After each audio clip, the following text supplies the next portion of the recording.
What's up YouTube? Welcome to the channel. I'm James and this is the car that started it all for my channel, my 2006 Bentley Continental Flying Spur. Now since I picked this Bentley up at the local salvage auction in late 2019, this thing has proved to be one of my most popular rebuilds on the channel and also one of my favorite cars to drive. Well, over the past couple years while completing other projects, I had been on the hunt for another Bentley. And after a couple years of losing bids due to high prices, I finally looked up and I won this 2006 Bentley Flying Spur at auction. And from what you can see, you can tell this thing's going to be a little bit more of a challenge to repair.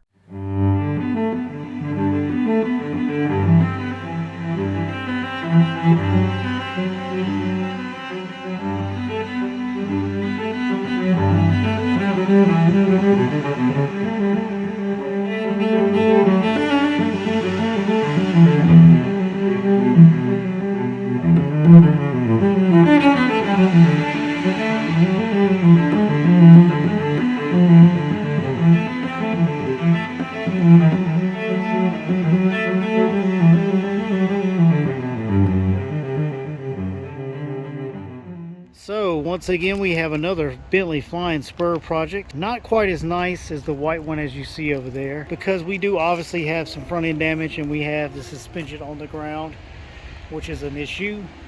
But the main damage is right here up front. As you can see, we do have damage to the grille, damage to the front bumper cover. The bumper cover is pretty much just completely gone. And we have a few other little bits and pieces that show some damage, but the main thing is we do not have any frame rail damage.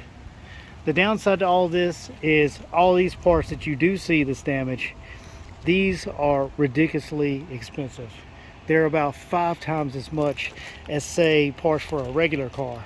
So I went ahead and I've already kind of taken this grille apart, just because, as you can see, it's falling apart, but it's kind of in our way to getting the hood open. So I went ahead and removed it.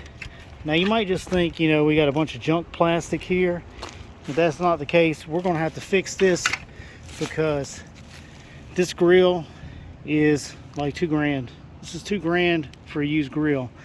Now luckily these braces here that are bent, you can buy those new for around $115 a piece. Still not cheap, but cheaper than $2,000. So moving around over here, you can see the rest of the body of the car is actually in good shape. There's not really any kind of issues. The paint's nice and glossy, no dents, no dings. We do have some residue from where the window was down and they had some of that crash wrap up there. That's going to have to come off, obviously. But looking at the rest of the body of the car, it's actually in pretty good shape. Now I bought this thing based off the pictures that I saw online, and there are some issues here. As you can see, the forks at the auction has got us once again. You can see that big crack, and we have a big crack over here. Now this crack here, I saw this in the pictures when they advertised this thing for the auction. This crack was definitely not here, so I'm going to go ahead and presume that they used the forks on this thing and busted the back bumper. Not really too big of an issue, because I was going to have to work on the one side, but now I'm going to have to work on the other side, and we'll just have to paint the entire rear bumper. So let's take a look on the inside. And as you can see here on the door panel, we do have some cracking on the wood, which is not that big of a deal. You know, this is a 16-year-old car. You're going to have issues. But I really like the way the rest of the interior looks. It's in really good shape. It's this nice kind of real dark kind of charcoal, not quite a black, but more of like a really dark blue charcoal. I'm not sure. But one thing I do like about this one is it's got the wood grain steering wheel. This is really nice. I really like that.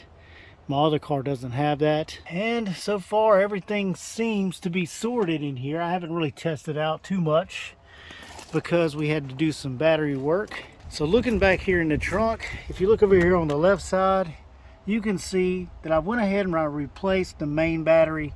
That thing only had about 2 volts, and you know, it's one of those things you have to deal with when you get these cars at the salvage auction. They always, for some reason, have bad batteries.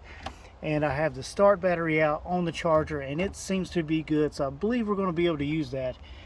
But you know, if you remember, or if you know anything about these cars, the boots on these cars, you know, they're electronic.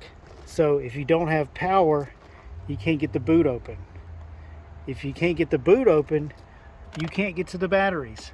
So I had a big ordeal trying to get this thing off the rollback because it was in park and it had the parking brake on, and the parking brake's electronic. But luckily for me, I have a little bit of knowledge from working on the white Bentley that I knew how to get the battery going and get the trunk lid open so I could get in here and replace the battery. So I've got the brand new battery in, and we've got all this major damage up front, but that's not really the big issue. The big issue here is this car was bought as a stationary vehicle, as it did not run. Kind of made me wonder, you know, why would it not run? You know, we just had crash damage up front.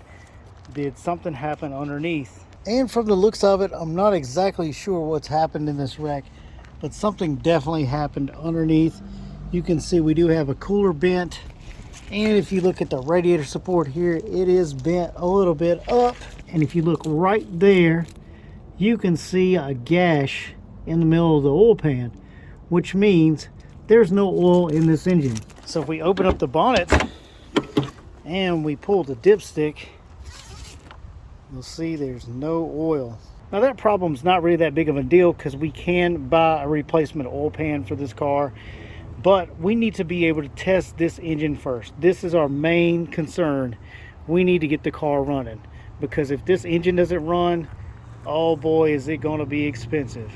It's going to be way more expensive than these few little pieces up front that's going to make the body look good. So I've came up with a solution to where we can test this engine, and I believe what I'm going to do is I'm going to patch up the hole in the oil pan just enough so we can get some oil into the engine and we can test it out and see how well it runs. Now once we test out the engine and we make sure it does run well, we can focus on trying to buy some of these body panels. And priority number 2 is probably going to be the suspension, because you can see it's on the ground and that's not good, and those struts probably have issues and they are not cheap.